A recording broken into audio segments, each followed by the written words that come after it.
나라 민족을 위한 특별한 기도가 필요한 시즌을 보내고 있습니다. 지난 한 주간 동안 참 많은 일들이 국가적으로 있었고 그 속에서 무엇을 기도해야 할까 참 많은 혼돈 속에서 이런 시대에 지금 내 필요를 또는 개인적인 어떤 기도를 하는 게 어떤 의미가 있을까라는 생각을 하면서 국가적인 기도를 하지 않을 수 없는 곳을 시즌을 보내고 있습니다. 그래서 특별히 앞으로 몇 주간 동안 더 나라 민족을 위해서 특별히 기도해 주셨으면 좋겠고요. 그냥 피상적으로 리더가 성공하고 하는 이런 부분을 넘어서서 우리나라의 진정 하나님의 공의가, 하나님의 정의가 정치, 경제, 사회 여러 가지 문화적인 부분에서 뿌리 내릴 수 있는 그런 계기가 되어지는 소중한 시간이 되도록 끊임없이 기도할 수 있기 원합니다. 오늘 우리가 같이 나누겨 원하는 이 본문의 내용은 이제 사도 바울이 교회를 위해서 성도를 위해서 기도하고 있는 기도문입니다. 사실 이 앞부분에서 바울은 이제 하늘에 속한 모든 신령한 복으로 하나님이 우리에게 복 주셨다고 말씀하셨어요. 그리고 그 복으로 말미암아 하나님이 우리를 선택하셨고 나를 하나님의 자녀로 속량하셨고 나를 하나님의 자녀로 인치셔서 나를 그렇게 보호하시고 하늘의 놀라운 기업으로 축복하신다고 우리에게 말씀하셨어요. 그리고는 사도 바울이 이제 오늘 보면 15절에서 23절까지 기도로 하나님 앞에 엎드려지게 되어집니다. 그가 오늘 교회를 위해서 성도를 위해서 기도하는 기도문, 이 기도를 우리가 가슴에 품고 함께 기도하며 나아갈 수 있기를 원합니다. 특별히 서로를 위해서 기도할 수 있기 원하고요.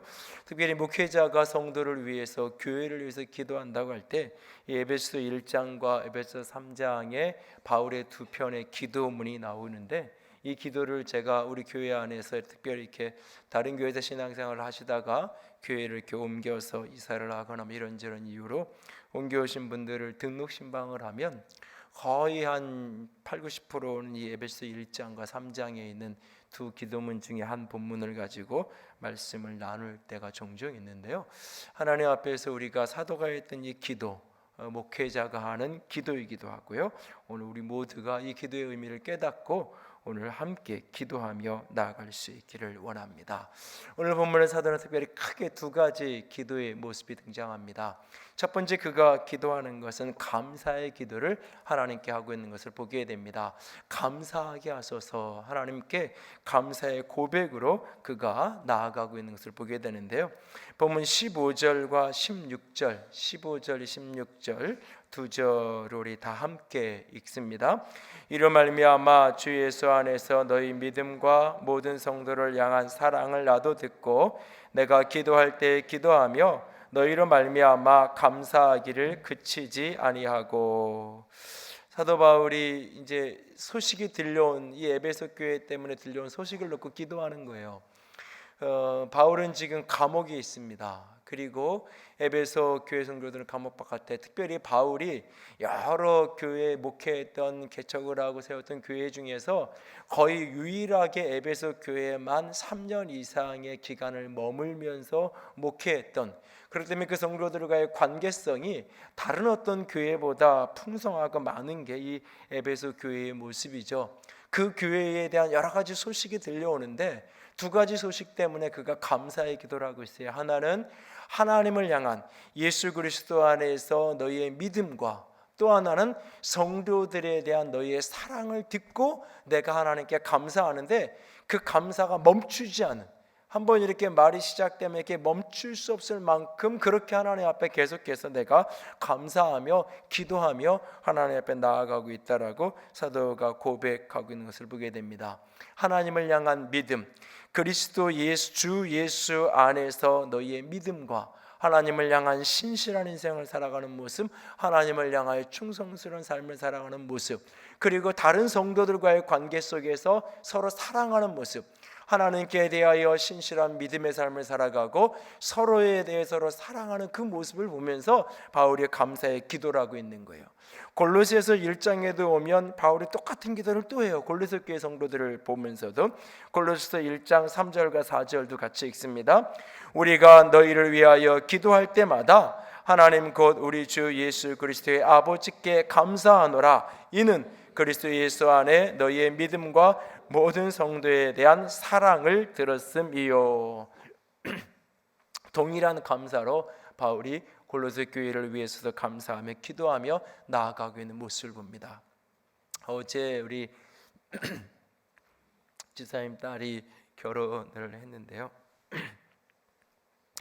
결혼식을 하면서 이렇게 기도를 부탁을 해서 이제 남편 되는 친구가 이제 사역을 하고 있어서 그 교회 담임 목사님이 주례를 하시고 이제 기도를 해달라 그래서 어떤 기도를 하면 좋을까라고 이렇게 묵상을 하며 여러 가지 생각을 하는데 그 아이를 아주 어렸을 때부터 이렇게 봐서 그 아이의 성장기, 결혼할 때까지 어떻게 자랐고 때로는 이제 사람들을 만나고 하는 과정, 뭐 결혼하기 전에 과정 속에서도 여러 부분들을 같이 상의도 하고 의논도 하고 기도도 하고 그러는데요. 아이의 인생을 쭉 이렇게 되돌아보면서 제 마음속에 가장 깊이 떠오르는 단어가 있는데 그것은 뭐냐? 감사라고 하는 단어였어요. 감사, 더 감사로 하나님 앞에 나아가야 되겠다 하는 소원이 제 마음속에 생겼는데 이렇게 쭉 인생을 살면서 특별히 청소년기나 대학 때는 신앙에 대해서 여러 가지 개인적인 이유도 가정적인 이유도 있지만 신앙에 대해서 조금 이렇게 멀찍이 떨어져서 관찰을 하던 아이, 늘 그래서 그 딸을 놓고 엄마가 눈물로 기도할 기회가 있을 때마다 기도하게 만들었던 아이. 그런데 어느 날 대학을 졸업하고 나서부터 예수 주님을 새롭게 복음을 깨닫고 예수님을 만나고 나서 그 아이의 삶이 변화되어지고 인생의 우선순위가 내가 무엇을 인생의 첫 자리에 놓고 살아갈 것인가, 인생의 우선순위가 달라지기 시작했고 그러면서 이제 직장을 선택하는 것도 사람을 만나는 것도 우선순위를 다 새롭게 하면서 살아가기 시작하던 그 아이의 모든 여정들을 이렇게 보면서 하나님의 한 아이의 인생을 어떻게 붙들고 가시는지, 그 속에 있는 믿음, 사람들에 대한, 청년들에 대한, 후배들을 돌보고 주일학교 아이들을 사랑하고 그런 어떤 모습들 때문에 하나님께 감사하는 기도를 드리면서 소원은 이 감사가 여기서 끝나지 않고 이후에도 지속적으로 더 넘치는 감사로 이어졌으면 좋겠다. 그래서 감사를 중심으로 해서 어제도 기도를 같이 나눴는데요. 우리가 다른 사람의 인생을 바라보면서 내 옆에 있는 형제를 바라보면서 우리는 대부분 경쟁하는 경우가 참 많아요. 그래서 이게 경쟁하고 그래서 이렇게 시기하고 질투하고 또는 비난하고 때로는 교회에서 누군가가 열심히 하는 걸 보면서도 때로는 마음이 좋지만은 않은 그런 마음들을 갖게 되는 경우가 종종 보게 됩니다. 그러나 오늘 사도는 그렇게 말하지 않아요. 그들 속에 있는 그 믿음, 그들 속에 있는 그 사랑 때문에 하나님께 감사하는 이 사도의 고백이 우리 속에도 동일하게 있는 감사의 고백이 될 수 있기를 원합니다. 사람을 바라보면서 여러분 곁에 있는 영혼들 한 사람 한 사람을 바라보면서 그렇게 감사로 나아갈 수 있기를 원합니다. 여러분 옆에 있는 분들 얼굴 한번 보실래요? 감사할 거리가 보이는지, 감사할 게 도저히 안 보이는지, 왜 내 옆에 앉아가지고 날 힘들게 하나. 예. 서로의 믿음을 들여다보면서 감사로 여러분이 나가셨으면 좋겠습니다. 두 번째로 사도가 하는 기도는 뭐냐면 알게 해달라는 기도를 하고 있어요. 이 알게 해달라고 하는 기도의 핵심은 오늘 본문 17절을 보면 17절 맨 마지막에 하나님을 알게 하시고 그리고 19절 끝에 가면 너희로 알게 하시기를 구하노라. 죄송합니다. 식자우환이라는 한자 성어가 있죠. 그러니까는 아는 것이, 많이 아는 것이 오히려 근심을 더하게 한다라고 하는 이야기죠. 그러나 동시에 서양 철학자 베이컨은 아는 게 힘이다라고 말하고 있죠. 아는 게 병이기도 하고 아는 게 힘이기도 해요, 사실은. 그래서 때로는 모르는 게 약이 되기도 할 때가 인생을 살면서는 분명히 있습니다. 그럼에도 불구하고 알아야 합니다. 알지 못하면 우리가 잘못된 길을, 그 소식을 듣는 것이 때로는 가슴이 아프고 힘들어서 알아야 그것을 극복하고 넘어갈 수가 있는 거예요. 오늘 이 잠언 29장 18절 말씀, 주보에 있는 구절을 좀 같이 보면 잠언 29장 18절 같이 읽습니다. 묵시가 없으면 백성이 방자에 행하거니와 율법을 지키는 자는 복이 있느니라. 여기 묵시라고 번역된 이 단어가 성경에 따라 좀 다양하게 번역이 돼요. 어떤 성경에는 이게 이제 계시라고도 번역이 되고, 영어 NIV 성경에는 이게 이제 비전이라고도 번역이 돼요. 그래서 청소년들이나 청년 사역을 많이 하는 분들은 이 구절을 참 좋아해요. 비전이 없으면 방자하게 행하게 된다. 그러면 비전을 가져야 된다. 이 비전을 가져야 된다는 걸 굉장히 많이 강조를 합니다. 그러나 비전을 가져야 된다는 것은 내가 갖고 싶어 갖는 게 아니에요. 비전이라는 그 말 자체가 보는 거예요. 텔레비전. 비전이라는 그 표현 자체가 보게 되는 거죠. 뭔가 보여줘야 보는 거예요. 하나님이 우리에게 보여줄 때 보는 게 비전이에요. 그래서 이 비전이 때로는 계시하고도 연결되어지고 비전이 묵시랑도 같이 연결되어져서 이어지는 것을 보게 되어지는데요. 하나님 앞에서 우리가 우리의 마음속에 하나님이 보여주는 비전, 하나님이 보여주는 계시, 하나님이 보여주는 묵시, 그것을 다른 말로 이야기하면 하나님이 우리에게 알려주는 것, 그것이 우리에게 깨달아질 때 그 백성이 방자하게 행하지 않고 아름답게 하나님 앞에서 살아갈 수 있다라고 말하고 있어요. 우리가 그렇다면 알아야 될 게 무엇인가?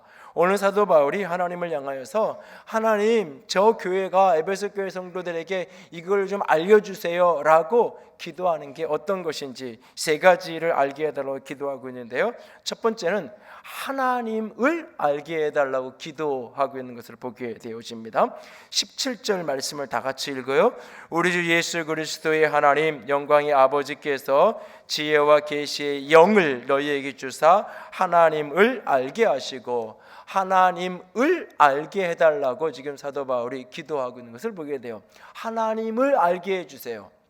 여러분, 믿지 않는 친구가 가끔 교회 안 다니는 이웃이 있어요. 그래서 그 친구를 위해서 기도할 때 우리가 하나님, 아무개가 하나님을 좀 알게 해주세요 라고 기도해요. 그 말은 믿지 않는 그가 하나님을 믿는 사람이 되게 해달라고 기도하는 거예요. 그런데 오늘 이 본문은 이미 교회를 위해서 기도하고 있어요. 그런데 그들에게는 뭐가 있었냐면 하나님을 향한 신실한 믿음이 있었고 다른 성도들을 향한 아름다운 사랑이 있었어요. 그렇게 믿음도 있고 사랑이 있어서 그 모습 때문에 늘 사도 바울이 감사하게끔 만들었던 그런 교회, 그런 성도들을 위해서 기도하는데 무슨 기도를 하냐면 하나님을 알게 해주세요 라고 기도하고 있어요. 이것은 무슨 얘기냐면 이미 그들이 하나님을 알지만, 하나님을 이미 알고 있지만 그 하나님을 더 알아가야 되는 거예요. 안다라는 것을 알면 깊이가 점점 깊어가는 거예요. 우리가 잘 알아서 이 정도의 사람이면, 이런 사람이면 내가 인생을 함께 살아도 되겠다라고 나름대로 판단되고 나름대로 알아져서 결혼하잖아요. 그런데 결혼하고 몇 개월이 지나고 나서 보통 대부분이 열이면 9, 10 다 하는 얘기가 뭐예요? 이 사람이 이런 사람인 줄 몰랐다고, 이 사람 이런 사람인 줄 몰랐다고 이야기하잖아요. 알아서 그 사람 어떤 사람인데 좋은 사람이에요, 괜찮은 사람이에요, 그래서 결혼을 하려고요? 분명히 지난번에 그랬단 말이에요. 아마 한 두세 달 지나면 또 누가 와서 저한테 그럴는지 모르겠는데 어제 결혼한 친구가 와서 그런 사람인지 몰랐다고. 안다라는 게 다른 거예요. 한 10년쯤 같이 살았어요. 그런데 이 사람이 이런 줄 이제 알았어요. 이런 경우도 살다 보면 우리가 분명히 있잖아요. 아니, 내 속으로 난 내 자식을 잘 아는 것 같은데 모르겠잖아요. 도대체 모르겠잖아요. 아까 앞에 요만할 때가 제일 내가 잘 알아요. 요만할 때가 제일 잘 알고, 크면 클수록 저 아이 속에 뭐가 있는지를 모르겠어요. 하물며 하나님을 내가 안다고 사람들은 쉽게 난 하나님을 아는 사람이라고, 난 하나님을 잘 안다고, 깊이 안다고, 하나님을 많이 체험했다고 사람들이 이야기해요. 그러나 아직 우리가 하나님을 안다는 것이, 우리가 하나님을 체험했다는 것이, 우리가 하나님을 경험했다는 것이 아직은 너무 작은 거예요. 너무 미미할 수밖에 없어요. 그래서 오늘 사도는 하나님을 알게 해달라고 끊임없이 기도하고 있어요.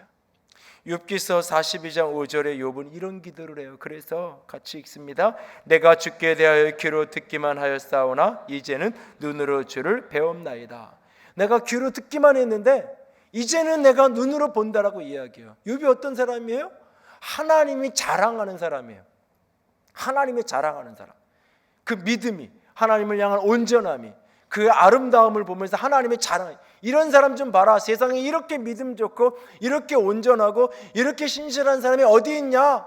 라고 하면서 하나님이 자랑스럽게 여기던 사람이 바로 그 사람이에요.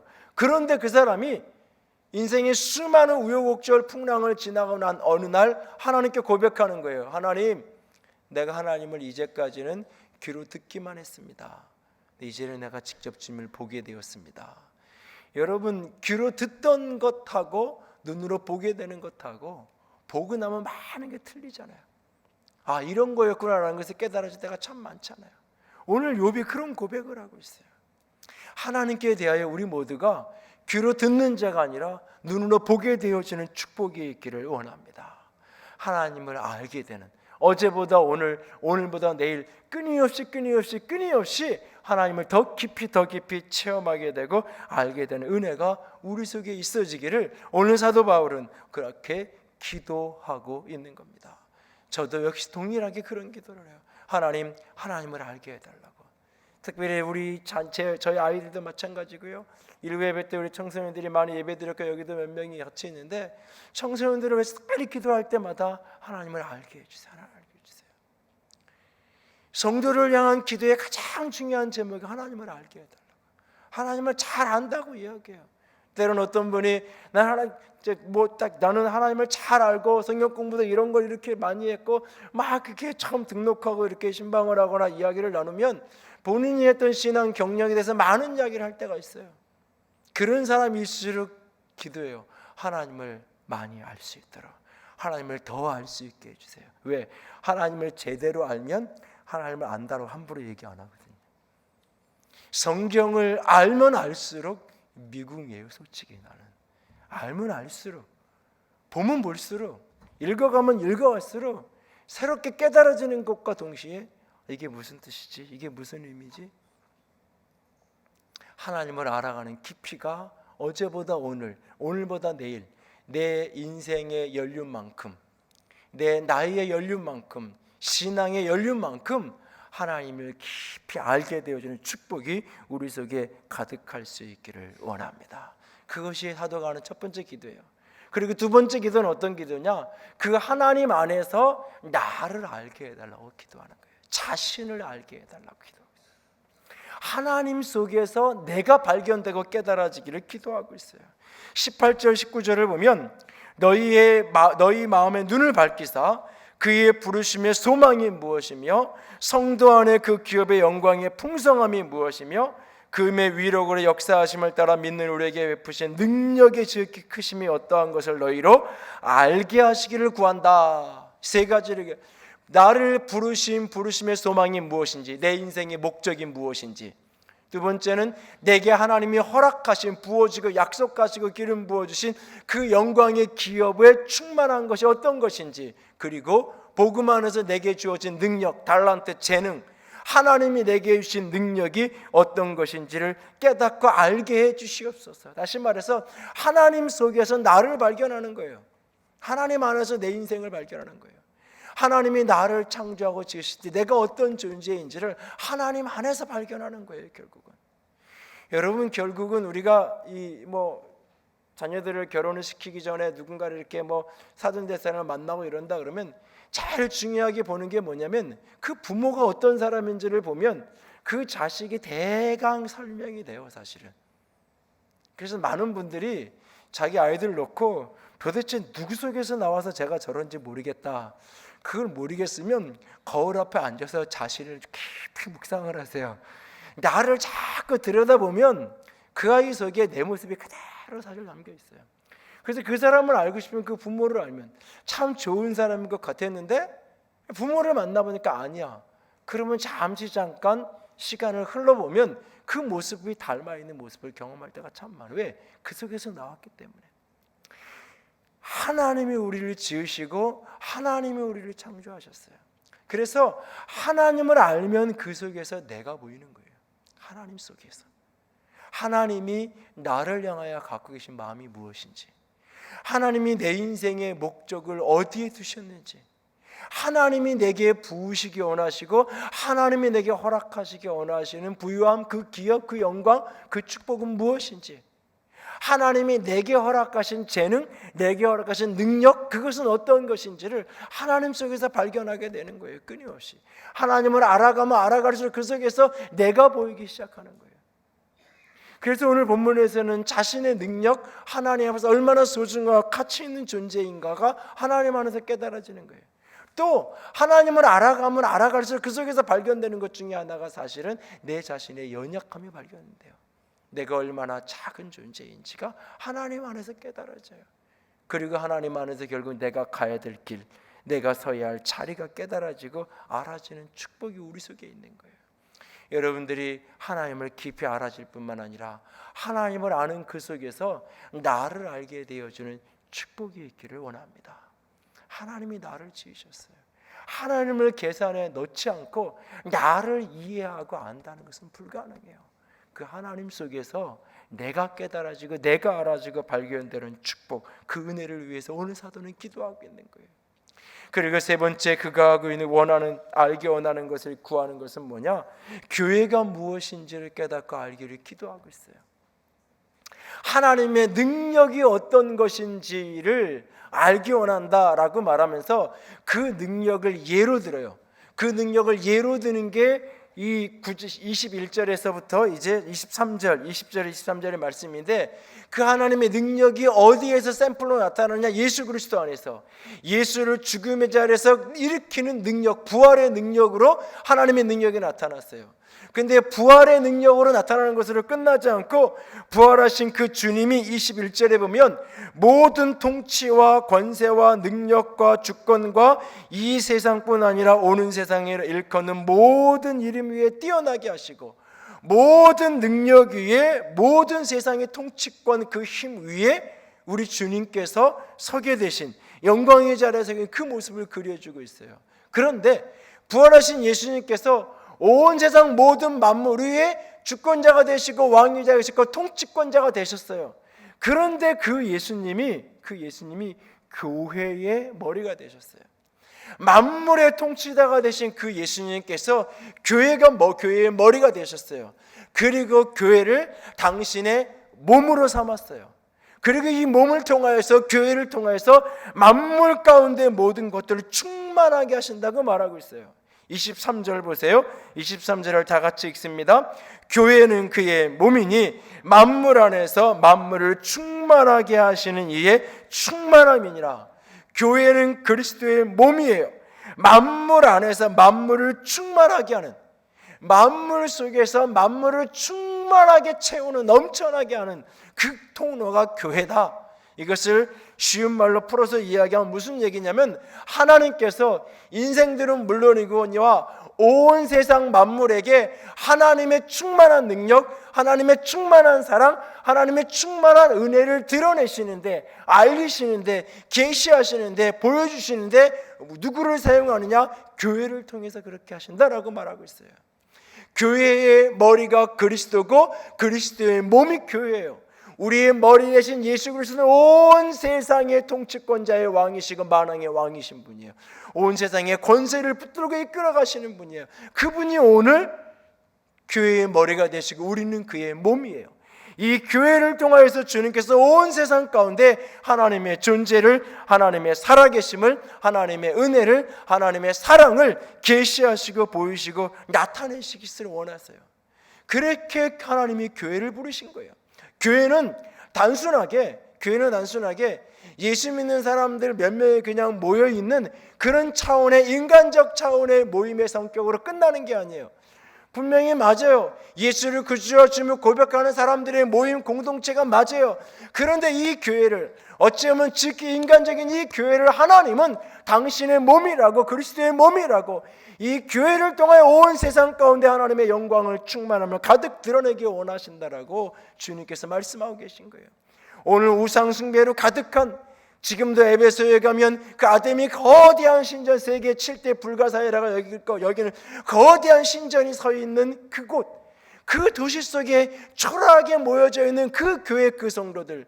그런데 너희들은 자꾸 초라하지만 너희의 머리는 온 세상의 주인이라고, 온 세상의 통치자, 내가 너희의 머리라고, 너희는 내 몸이라고, 내가 너희를 통한 이 온 세상 가운데 하나님의 나라를 드러내고 하나님의 통치를 드러내고 하나님의 일하심과 역사하심과 그 사랑을 드러내는 통로로 내가 너희를 세웠다고 말씀하고 계세요. 필립 얀시라는 분이 쓴 책 가운데, 이 저널리스트여서 많은 탐사 보고서를 쓰는데 특별히 그리스도인들이 던지는 아주 솔직한 질문들을 가지고 책을 써내려가는데, 이분이 쓴 책 가운데 하나가 이런 제목의 책이 있어요. 내가 고통당할 때에 하나님은 어디에 계시는가?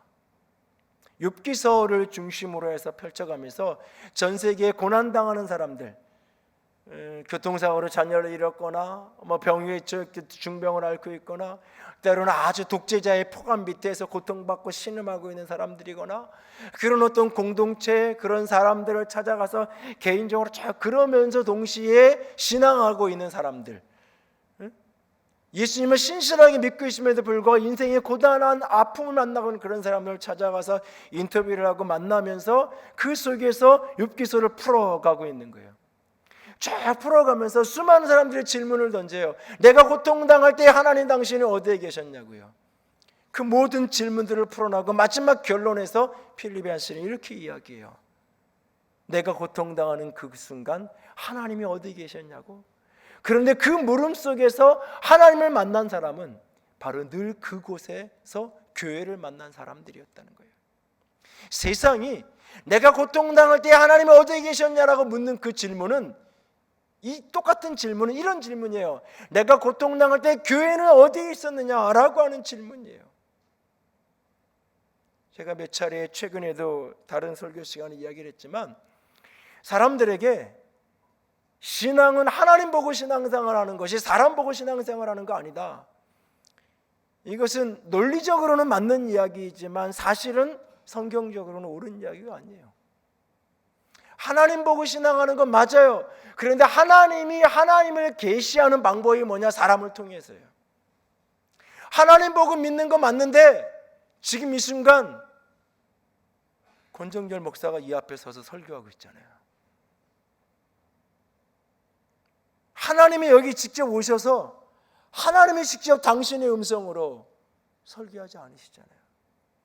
하나님의 말씀이 사람을 통해서 보여지고 전해지고 나타나잖아요. 하나님의 존재를, 하나님의 역사하심을, 하나님의 살아계심을 하나님은 이 시대에 당신의 교회를 통해서 드러내기 원하신다고요. 이 말은 교회된 우리가 어떤 존재가 되어야 되는가, 교회된 우리가 세상 속에서 어떤 자리를 매김을 해야 되는가라는 깊은 물음에 대한 답이에요. 세상은 우리를 통해서 예수를 보는 거고요, 세상은 우리를 통해서 하나님을 만나는 거고요, 세상은 우리를 통해서 결국은 이 세상 가운데 일하시는 하나님을 경험하게 되는 거예요. 그래서 교회가 어두워지고 교회가 죄악 가운데 살아가고 교회가 주의 다스림을 잃어버리면 세상은 교회를 속에서 하나님을 잃어버리게 되어 있고, 교회는 길가에 버려진, 길가에 아스팔트와 같이 그렇게 도로 포장재로 버려진 그런 존재가 되어버리고 마는 거예요. 소금이 그 맛을 잃으면 길에 버려서 밟혀진다라고 말하는 것처럼, 오늘 교회는 그냥 우리가 단순하게 모여서 일주일에 한 번씩 예배 드리면 되고 그런 공동체가 아니에요. 이 교회는 그리스도의 몸이에요. 예수님께서 머리예요. 이 교회를 통하여서 하나님은 세상 가운데 당신을 드러내기 원하세요. 당신의 통치하심을, 이 세상 가운데 하나님의 살아계심을, 그분의 사랑을, 그분의 은혜를 우리를 통하여서 드러내기를 원하세요, 세상 가운데. 그래서 교회는 이 세상 가운데 늘 그런 존재로, 하나님을 드러내는 존재로, 그래서 진리의 기둥과 터라고, 교회는 하나님의 집이요 하나님의 거하시는 것이고 세상 가운데 진리가 무엇인지를 보여주고 알려주고 계시하는 진리의 기둥과 터다라고 성경 우리에게 가르쳐주고 있는 겁니다. 이 교회가 어떤 존재인지, 어떤 의미인지를 깨닫고 알기를 오늘 사도는 기도하고 있어요. 동일하게 우리 모두도 기도할 수 있기 원합니다. 하나님께 서로로 인하여서 그 믿음과 사랑 때문에 감사할 뿐만 아니라 하나님 알게 해주세요. 하나님 경험하게 해주세요. 하나님 체험하게 해주세요. 하나님을 알 수 있게, 하나님 그분 안에서 내가 어떤 존재인지 나 자신을 알게, 그리고 그 하나님 안에서 우리가 그리스도의 몸인 교회가 어떤 존재인지를 주님 깨닫게 해주세요. 알게 해주세요. 그것이 알아지는 깊이만큼 우리는 세상 가운데서 빛으로 소금으로 설 수 있을 겁니다. 우리가 그것을 알고 체험하는 깊이만큼 하나님의 교회는 이 땅 가운데 영광스럽게 서고 하나님의 백성들은 자신의 부르심과 소명을 이루는, 그래서 어느 날 주 앞에 섰을 때에 내가 잘하였도다라고 칭찬드는 영광스러운 인생, 영광스러운 사람으로 주 앞에 서게 되어질 것입니다. 그 주님을 바라보면서 오늘도 그렇게 동일하게 기도하며 나아갈 수 있기를 주님의 이름으로 부탁을 드립니다. 이제 함께 찬양합니다. 찬송가